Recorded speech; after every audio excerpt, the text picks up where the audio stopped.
வகுப்பு amendment bill அப்படின்னு ஒன்று கொண்டு வந்திருக்காங்க. அதில் என்னென்ன மாதிரியான மாற்றங்கள்லாம் கொண்டு வந்திருக்காங்க அப்படின்னு பார்க்குறதுக்கு முன்னாடி, இந்து கோயில்களுக்குன்னு சொல்லி இந்து அறநிலையத்துறைன்னு ஒன்று இருக்குது. அப்போ வகுப்பு அப்படின்னா என்ன? அது எதுக்கு இருக்குது? பேசிக்காக இந்த வக்ஃபு சட்டம்னு பார்த்தீங்கன்னா, வக்ஃபுங்கிறது ஒரு அரபி வார்த்தை. அந்த வார்த்தைக்கு தமிழ் அர்த்தம் என்னென்னா ஈகை செய்தல்னு அர்த்தம்.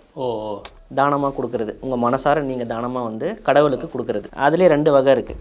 கட்டாய ஈகைன்னு ஒன்று இருக்குது, தர்மத்தின் ஈகைன்னு ஒன்று இருக்குது. கட்டாய ஈகைன்றது தான் ஜகாத்துன்னு சொல்லுவாங்க. அவங்க சம்பாதிக்கிறதுல கொடுக்குறது கட்டாயமாக கொடுக்கணும். இந்த 2வது வகையான ஈகை தான் உங்கள் மனசார நீங்கள் கொடுக்கலாம். எது வேணாலும் கொடுக்கலாம். மூவபிள் ப்ராப்பர்ட்டியாக இருக்கலாம், இம்மூவபிள் ப்ராப்பர்ட்டியாக இருக்கலாம், பணமாக இருக்கலாம், ரொக்கமாக இருக்கலாம், எது வேணாலும் கொடுக்கலாம். அது வந்து மக்களுக்கு பயன்பெறும் வகையில் கொடுத்துருவாங்க. அதெல்லாம் இப்போ 10 பேர் சேர்ந்து ஒரு ஈகை கொடுத்துட்டாங்கன்னா ப்ராப்பர்ட்டி சேர்ந்துடும். அதை கரெக்டாக நிர்வகிக்கிறதுக்கு தான் ஒரு சட்டம் தேவைப்படுது, ஒரு போர்டு ஒன்று தேவைப்படுது. அதுக்காக அந்த சட்டத்தை ஒன்று உருவாக்குறாங்க 1954. இது ஒன்றும் புதுசாக அமெண்ட்மெண்ட் ஆகலை, ஒரு 3 வாட்டி அமெண்ட்மெண்ட் ஆகிடுச்சு. 1954, அப்புறம் 1995, அப்புறம் 2013, இப்போ 2024 புது அமெண்ட்மெண்ட். என்ன பண்ணுறாங்கன்னா, அந்த 1995 அண்ட் 2013 அமெண்ட்மெண்ட்டில் என்னென்னலாம் இருந்துச்சோ புதுசாக ஆட் பண்ணாங்களோ அதெல்லாம் எடுத்துட்டாங்க.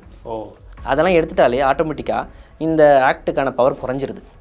அப்போ அந்த வகுப்பு அமெண்ட்மெண்ட் பில்லில் என்னென்ன மாதிரியான மாற்றங்களாக கொண்டு வந்திருக்காங்க, என்னென்ன மாதிரி விஷயங்கள்லாம் எடுத்திருக்காங்க? இதில் மொத்தம் 44 அமெண்ட்மெண்ட் கொண்டு வந்திருக்காங்க. அதில் ஒரு முக்கியமான அமெண்ட்மெண்ட் பார்த்தீங்கன்னா செக்ஷன் 40 இன்வோக் பண்ணுறாங்க.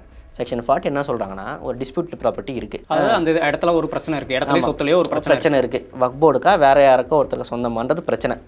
இப்போ இதுக்கு முன்னாடி எப்படி இருக்குன்னா, ஒரு தீர்ப்பாணையம் ஒன்று இருக்கும், வக்ஃப் போர்டுன்னு ஒன்று இருக்கும். அதில் வந்து ரிட்டையர்ட் ஜட்ஜ் ஒருத்தர் இருப்பார், ரெவன்யூ அத்தாரிட்டி ஒருத்தர் இருப்பாங்க, இந்த வக்ஃப் போர்டு சம்மந்தப்பட்ட ஒருத்தர், 3 பேர் ஜட்ஜாக இருப்பாங்க. இதில் சிவில் கோர்ட்டுக்கு என்னென்ன அதிகாரம் இருக்குதோ அது அத்தனையுமே அந்த வக்ஃப் போர்டுக்கான தீர்ப்பாணையத்துக்கு அந்த அதிகாரம் இருக்குது. அவங்க விட்னஸை சம்மன் பண்ணி சீஃப் எடுத்து கிராஸ் பண்ணி ஜட்ஜ்மெண்ட் கொடுக்கலாம். அப்படி இருந்தது. இப்போ என்ன பண்ணுறாங்கன்னா, அந்த செக்ஷனே தூக்கிட்டு டைரெக்டாக டிஸ்ட்ரிக்ட் மேஜிஸ்ட்ரேட்டுக்கு போகிறாங்க, கலெக்டருக்கு அந்த அதிகாரம் கொடுக்குறாங்க. கலெக்டர் தான் முடிவு பண்ணுவார், இது வக்ஃபு நிலமா இல்லை உங்களுக்கான நிலமான்றது கலெக்டர் தான் முடிவு பண்ணுவாங்கன்றாங்க. இப்போ ஒரு எக்ஸாம்பிளுக்கு சொல்கிறேன். இப்போ கவர்மெண்ட்டுக்கும் வக்ஃப் போர்டுக்கும் ஒரு சின்ன பிரச்சனை வருது. அந்த நிலம் வந்து வக்ஃப் போர்டுக்கா இல்லை கவர்மெண்ட்டு தான் ஒரு பிரச்சனை. இப்போ இவங்க இருக்க செக்ஷனுக்கு, இப்போ போட்டிருக்க செக்ஷனுக்கு படியே போகிறோம், கலெக்டருக்கு போகிறோம். கலெக்டர் யாரோட ரெப்ரசன்டேட்டிவ்? தமிழ்நாடு அரசு, ஸ்டேட் கவர்மெண்ட்டோட ரெப்ரசன்டேட்டிவ். யூபிஎஸ்சி கிளியர் பண்ணி தமிழ்நாடு கேடருக்கு வந்து தமிழ்நாடு அரசு தான் சம்பளம் தருது. அப்படி இருக்கும் பட்சத்தில் தமிழ்நாடு அரசுக்கே ஃபேவராக அவர் ஏன் தரமாட்டார் தீர்ப்பை? அதுவும் இல்லாமல் அவர் ஒரு எக்ஸிக்யூட்டிவ் அத்தாரிட்டி. ஆல்ரெடி கான்ஸ்டியூஷனில் கிளியர் கட்டாக இருக்குது செப்பரேஷன் ஆஃப் பவர். எக்ஸிக்யூட்டிவ் வந்து ஜுடிஷியரி ரோலை ப்ளே பண்ணவே முடியாது, லெஜிஸ்லேட்டிவும் ஜுடிஷியரி ரோலை ப்ளே பண்ணவே முடியாது. அதுக்கு தான் ஒரு தனியாக தீர்ப்பாணையம் அமைச்சு அது ரிட்டையர்ட் ஜட்ஜ் ஒன்று போட்டிருக்காங்க, அவங்க தீர்ப்பளிக்கிறாங்க. அப்படி இருக்கும் பட்சத்தில் ஒரு எக்ஸிக்யூட்டிவே அவங்களுக்கான தீர்ப்பை அவங்க எப்படி வழங்க முடியும்? No one can judge for his own cause. அதுதான் பேசிக் ஆஃப் டாக்டரின்னு. அதுவே இது மீற மாதிரி தான் இருக்குது. இப்போ இதை வந்து ஒரு உதாரணத்தோடு நான் கேட்கலாம்னு ஆசைப்பட்றேன். என்னென்னா, இப்போ இந்த பாபர் மசூதி கேஸாக இருக்கட்டும், இப்போ இது திருப்பரங்குன்றமலை கூட ஒரு பிரச்சனை வந்துச்சு. இப்போ இந்த மாதிரி விஷயத்தெல்லாம் இந்த மசோதா வச்சு பார்க்கும்போது பிளேசஸ் ஆஃப் ஒர்ஷிப் ஆக்ட்னு சொல்லி ஒரு சட்டம் இருக்குது. அதுக்கும் இதுக்கும் சம்மந்தம் இருக்கா? கண்டிப்பாக சம்மந்தம் இருக்குது. இந்த ஆக்டே அது கம்ப்ளீட்டாக நீர்த்து போக செய்கிற வகையில் இருக்குது. அந்த ஆக்ட் ஃபஸ்ட்டு அந்த பிளேசஸ் ஆஃப் ஒர்ஷிப் ஆக்ட், அந்த வழிபாட்டு தலங்கள் சட்டம் 1991 என்ன சொல்லுதுன்னா, 1947க்கு முன்னாடி எந்தெந்த மதத்தை சார்ந்தா இருந்ததோ கோயிலாக இருந்தால் கோயிலாக விட்டுறணும், மசூதியாக இருந்தால் மசூதியாகவே விட்டுறணும், சர்ச்சாக இருந்தால் சர்ச்சாகவே விட்டுறணும், ஜெயின் டெம்பிளாக இருந்தால் ஜெயின் டெம்பிளாக விட்டுறணும். அதை யாரும் எந்த காரணத்தை கொண்டும் ஆராய்ச்சியும் பண்ணக்கூடாது, மாற்றவும் கூடாது, ஸ்ட்ரக்சரை மாற்றக்கூடாது. அதுக்காக தான் இதை கொண்டு வந்தாங்க. இது எது கொண்டு வந்தாங்கன்னா, இந்த பாபரி மசூதி நடந்தது, பெரிய கலவரம் ஆச்சு. அதனால் வந்து அன்றைக்கி இருந்த லெஜிஸ்லேட்டிவ் ஆக்ட் பார்லிமெண்ட் என்ன பண்ணாங்கன்னா, இந்த சட்டத்தை கொண்டு வந்து அதை வந்து காப்பாற்றினாங்க. இப்போ இந்த சட்டத்தில் இப்போ கொண்டு வந்திருக்க இந்த வக்ஃப் ஆக்ட் படி அந்த பிளேஸ் ஆஃப் வர்ஷிப் ஆக்டை அதை வந்து டெமாலிஷ் பண்ணுது.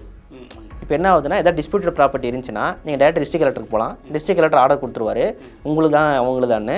அப்போ ஆட்டோமேட்டிக்காக ஒரு மசூதி இருக்குன்னு வச்சுக்கோங்க, ஒரு 150 வருஷம் மசூதி இருக்குது, யாராவது ஒருத்தர் கிளைம் பண்ணிவிட்டு ப்ராப்பர்ட்டி கிளைம் பண்ணிட்டு போகிறாரு, கிளைம் பண்ணிட்டு போகும்போது கலெக்டர் கொடுக்குறது தான் ஃபைனலாக இருக்குது. அப்போ அந்த மசூதி இடிச்சிருவாங்கல்ல, திருப்பி அந்த பிளேஸ் ஆஃப் வர்ஷிப்போட ஆக்டோட ஆப்ஜெக்டிவே அது இது டெமாலிஷ் பண்ணிவிடுது. அந்த எந்த ஜட்ஜ்மெண்ட்டாக இருந்தாலும் இந்த ஆக்டுக்குள்ளே வந்துருச்சுன்னா நீங்கள் எந்த பிளேஸை வேணாலும் நீங்கள் எடுத்துக்கலாம், பொசிஷன் எடுத்துக்கலாம். இன்னும் ஒரு படி மேலே போய் என்ஜாய்மெண்ட் ரைட்ஸும் இருக்குன்றாங்க. அப்படின்னா இதுக்கு முன்னாடி எப்படி இருந்ததுன்னா, ஒரு 25 இயர்ஸாக வக்ஃப் ப்ராப்பர்ட்டியாக இருந்திருக்கும், அது வக்ஃப் போர்டு கண்டுபிடிச்சிருக்காது, சர்வே பண்ணியிருக்காது. லேட்டான அதை சர்வே பண்ணி அது வக்ஃப் போர்டுக்குள்ளே தான் வருதுன்னு இது பண்ணியிருப்பாங்க, ஃபைனலைஸ் பண்ணியிருப்பாங்க. உங்களுக்கு நோட்டீஸ் கொடுப்பாங்க, அங்கே இருக்கிறவங்களுக்கு யாராவது என்க்ரோச்மெண்ட் பண்ணியிருந்தாங்கன்னா அவங்க வந்து தீர்ப்பாயத்துக்கு வந்து அவங்கள்ட்ட டாக்குமெண்ட்ஸ்லாம் காட்டி இது வக்ஃப் போர்டு ப்ராப்பர்ட்டியே இல்லையான்னு முடிவு பண்ணி அட்ஜுடிகேட் பண்ணி ஜட்ஜ்மெண்ட் கொடுப்பாங்க. இப்போ என்ன ஆகுதுன்னா, 25 இயர்ஸ்லாம் லிமிடேஷன் கிடையாது. ஒருத்தர் வந்து 12 இயர்ஸுக்கு மேலே அங்கே வந்து வாழ்ந்துருந்தாருன்னா நீங்கள் என்ஜாய்மெண்ட் ரைட்ஸை கொடுங்க, நீங்கள் இந்த ப்ராப்பர்ட்டியை கிளைம் பண்ணக்கூடாதுங்கிறாங்க. அப்படி இருக்கும் பட்சத்தில் more of the Waqf board property வந்து தமிழ்நாட்டில் 2 லட்சம் ஏக்கர் இருக்குது. 2 லட்சம் ஏக்கரில் 33,000 ஏக்கர் மட்டும்தான் அன்என்க்ரோச்மெண்ட் ப்ராப்பர்ட்டி. அப்போனா 1,27,000 ஏக்கர்ஸ் வந்து என்க்ரோச்மெண்ட் ப்ராப்பர்ட்டி தான், ஆக்கிரமிப்பு. ஆமாம், ஆக்கிரமிப்பு ப்ராப்பர்ட்டியாக தான் இருக்குது. அப்படி இருக்கும் பட்சத்தில் எல்லாரும் டிஸ்ட்ரிக்ட் கலெக்டர் வழியாக போய் அது சட்டப்பூர்வமாக அவங்க நிலமா ஆக்கிட்டு போயிட்டே இருப்பாங்க. அது மக்களுக்கு பயன்பெறும் வகையில் இருக்காது. ஒரு கல்லூரி கட்டலாம், இல்லை மருத்துவமனை கட்டலாம், அதெல்லாம் எதுவுமே கட்ட முடியாமல் அந்த வக்ஃப் போர்டுக்கான ஆப்ஜெக்டிவ்ஸே ஃபுல்ஃபில் பண்ணாமல் போயிடும். இப்போ நம்ம ஒரு சைடு பேசிட்டோம், இப்போ இன்னொரு சைடு இப்படி இருக்க வாய்ப்பு இருக்குல்ல. இப்போ உதாரணத்துக்கு எனக்கே ஒரு இடம் இருக்குது, பட் அதுக்கு ப்ராப்பர் டாக்குமெண்ட் இல்லை, அதுக்குண்டான லீகல் டாக்குமெண்ட்ஸ் எதுவும் இல்லை. ஆனால் என்னோட இடம் தான் எனக்கு நல்லாவே தெரியுது. ஆனால் அது வந்து வகுப்போட பொறுப்பில் இருக்குது. இப்போ அவங்கள்ட்ட நம்ம கேட்கும்போது இல்லை இது வகுப்பு வந்து எங்களோட பொறுப்பில் இருக்குது, நீங்கள் வந்து இது பண்ண முடியாது அப்படின்னு சொல்லி அவங்களுக்கு இருக்கிற ஒரு ஸ்பெஷல் அந்த ஆக்ட் படி உரிமைப்படி அவங்க வந்து நிராகரிக்க வாய்ப்பு இருக்குல்ல. அப்போ இந்த மாதிரி சமயத்தில் என்ன பண்ணுறது? இல்லை, அப்படி நிராகரிக்கக்கூடாதுன்னு தான் இதில் அப்பீல் போகிறதுக்கான செக்ஷன்ஸ்லாம் ப்ரொவைட் பண்ணியிருக்காங்க. புதுசில் வந்த சட்டத்தில் இல்லை, பழைய இருந்த சட்டத்தில். வக்ஃபு வாரிய தீர்ப்பாணையம் கொடுக்கறது தான் ஃபைனல் கிடையாது. அதை எடுத்து நீங்கள் உயர்நீதிமன்றம் போகலாம், அதை எடுத்து நீங்கள் உச்சநீதிமன்றம் வரைக்கும் போகலாம். அப்படி பல வழக்குகள் போய் ரிவர்ஸ் ஆகி வந்த ஜட்ஜ்மெண்ட்ஸ்லாம் இருக்குது. உங்ககிட்ட கரெக்டான டாக்குமெண்ட்ஸ் எல்லாமே பர்ஃபெக்டாக இருந்துச்சுன்னா அது வக்ஃப் போர்டு கிளைம் பண்ணவே முடியாது. போகிற போக்கில் எந்த நிலமும் வக்ஃப் போர்டு நிலமும் சொல்லவும் முடியாது. ஏன்னா இவங்ககிட்டையும் டாக்குமெண்ட் இருக்கணும், அவங்ககிட்டையும் டாக்குமெண்ட் இருக்கணும். அனுபவ பாத்தியப்படி 100 வருஷம் 150 வருஷம் நீங்கள் இருந்தீங்கன்னா எந்த பிரச்சனையும் உங்களுக்கு வராது. வக்ஃபு தீர்ப்பாணையம் கொடுக்குற தீர்ப்பு இறுதியானதே கிடையாது. அதுக்கு அப்பீல் இருக்குது. உயர்நீதிமன்றம் உச்சநீதிமன்றம் வரைக்கும் நீங்கள் போகலாம். அந்த போர்டு தீர்ப்பை எதிர்த்து உச்சநீதிமன்றம் வரைக்கும் கண்டிப்பாக நீங்கள் அபெக்ஸ் கோர்ட் வரைக்கும் போகலாம். வகுப்பு வாரியம் ஒன்று இருக்குன்னு சொல்லி சொன்னீங்க. அந்த வகுப்பு வாரியத்தில் ஏற்கனவே இருக்க வகுப்பு வாரியத்தில் யார் யாரெல்லாம் மெம்பராக இருக்காங்க, அது சட்டத்துக்கு உட்பட்டு தான் இருக்கா? ஆமாம், அந்த ஆக்டில் ப்ரிஸ்கிரைப் பண்ணியிருக்காங்க யார் யாரெல்லாம் இருக்கணும்னு. 2 ஸ்டேட் ரெப்ரசன்டேட் எம்எல்ஏ இருப்பாங்க, 2 ஸ்டேட் ரெப்ரசன்டேட் எம்பிஸ் இருப்பாங்க. எல்லாம் முஸ்லீம் கேண்டிடேட்ஸ், எல்லாருமே அந்த மதத்துக்குள்ளே இருக்கவங்க. 2 பேர் ஐஏஎஸ் கலெக்டர்ஸ், 2 பேர் வந்து அந்த வக்ஃபு வாரியத்தை பராமரிக்கிறவங்க, 2 பேர் யாராவது அதை பற்றி தெரிஞ்சவங்க. அப்புறம் 2 முத்தவல்லிஸ்னால் மசூதிகளை நிர்வாகம் பண்ணுறவங்க, ஆல் ஓவர் தமிழ்நாடு மசூதி நிர்வாகம் பண்ணுறவங்கள ஹெட்டாக 2 பேரை செலக்ட் பண்ணி, ஸோ ஆல்மோஸ்ட் 10 to 12 மெம்பர்ஸ் ஒரு கான்ஸ்டியூட் பண்ணி ஒரு பெஞ்சாக இருக்கும். அது அவங்க தான் இந்த சர்வே எடுக்கிறது, இந்த வக்ஃபு நிலமா இல்லையான்னு முடிவு பண்ணுறது. அதுக்கப்புறம் தீர்ப்பாயத்துக்கு போவாங்க.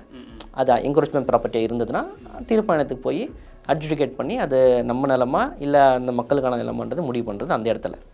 ஸோ இந்த போர்டு வந்து இவ்வளோ கான்ஸ்டியூட் இருக்குது. இப்போ கடைசியாக ஒரு கேள்வி. இப்போ இந்த வகுப்பு அமெண்ட்மெண்ட் பில் அப்படிங்கிறது இஸ்லாம் மதத்தை சார்ந்து அவங்களோட இடம் சொத்து சம்மந்தமாக கொண்டு வந்திருக்காங்க. இப்போ நான் வந்து இந்து மதம் அப்படின்னு சொல்லப்படுற ஒரு மதத்தில் இருக்கேன்.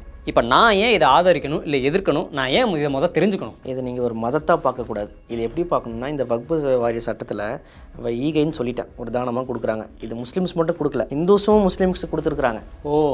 பல ஹிந்து மன்னர்கள்லாம் 2000 ஏக்கர் 3000 ஏக்கர்னு மக்களுக்காக, இந்த முஸ்லீம் மக்களுக்காக, மைனாரிட்டி மக்களுக்காக கொடுத்துருக்குறாங்க. இப்போ நீங்கள் ஒரு தர்காவுக்கு போயிருப்பீங்க, அங்கே ஒரு வேண்டியிருப்பீங்க, நடந்திருக்கும். நடந்த உடனே உங்கள் சந்தோஷத்தில் இந்த தர்காக்காக நான் 1 ஏக்கர் நிலம் ஒதுக்குறேன்ப்பா அப்படின்னு விருப்பப்பட்டு கொடுத்துருப்பீங்க. அப்படி இருக்கும் பட்சத்தில் நம்ம வந்து ஒரு சகோதரத்துவமாக இருக்கிறோம். அப்படி கொடுத்துருக்காங்க இந்த நிலம்லாம், அப்படி சேர்ந்தது தான். வேறு யாரும் இது கொடுத்த நிலம்லாம் இல்லை, எல்லாம் நம்மளுக்குள்ளே நம்ம கொடுத்துக்கிட்ட நம்ம மக்கள் கொடுத்த நிலம் தான். அதை வந்து மக்களுக்கு பயன்பெறும் வகையில் இருக்கணும். உதாரணமாக உங்களுக்கு சொல்கிறேன், திருச்சியில் இப்போ இருக்கிற கவர்மெண்ட் மெடிக்கல் ஹாஸ்பிட்டல் வந்து கிட்டத்தட்ட 300 ஏக்கர். அது வந்து கம்ப்ளீட்டாக வக்ஃபு வாரியத்துக்கு உண்டான நிலம். அதில் 300 படுக்கைகள் இருக்குது.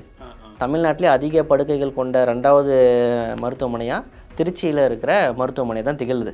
இப்போ அது மக்களுக்கு எவ்வளோ பயன்பெறுது. அதாவது நம்பிக்கையின் அடிப்படையிலும் ஒற்றுமையின் அடிப்படையிலும் கண்டிப்பாக நம்ம அந்த சட்ட மசோதாவில் என்ன இருக்குங்க அப்படிங்கிறத நம்ம தெரிஞ்சுக்கணும். தெரிஞ்சுக்கிட்டு அப்புறம் ஆதரிக்கிறது எதிர்க்கிறதோ அவங்களோட தனிப்பட்ட விருப்பம் அப்படின்னு நம்ம சொல்லிக்கலாம். ஸோ இவ்வளோ நேரம் இந்த வகுப்பு அமெண்ட்மெண்ட் பில் பற்றி இதில் என்னென்ன மாற்றங்கள் கொண்டு வந்தாங்க அப்படிங்கிறத பற்றி எங்களுக்கும் நாட்டு நடப்பு மக்களுக்கும் ஒரு தெளிவான ஒரு டீட்டெயில்ஸ் கொடுத்ததுக்கு ரொம்ப ரொம்ப நன்றி சார். நன்றி, தேங்க்யூ. நீங்கள் ஹிந்துவா, கிறிஸ்டியனா, முஸ்லிமா? ஜாதி மத மொழி இன வேறுபாடு இல்லாத ஒரு இந்திய குடிமகன்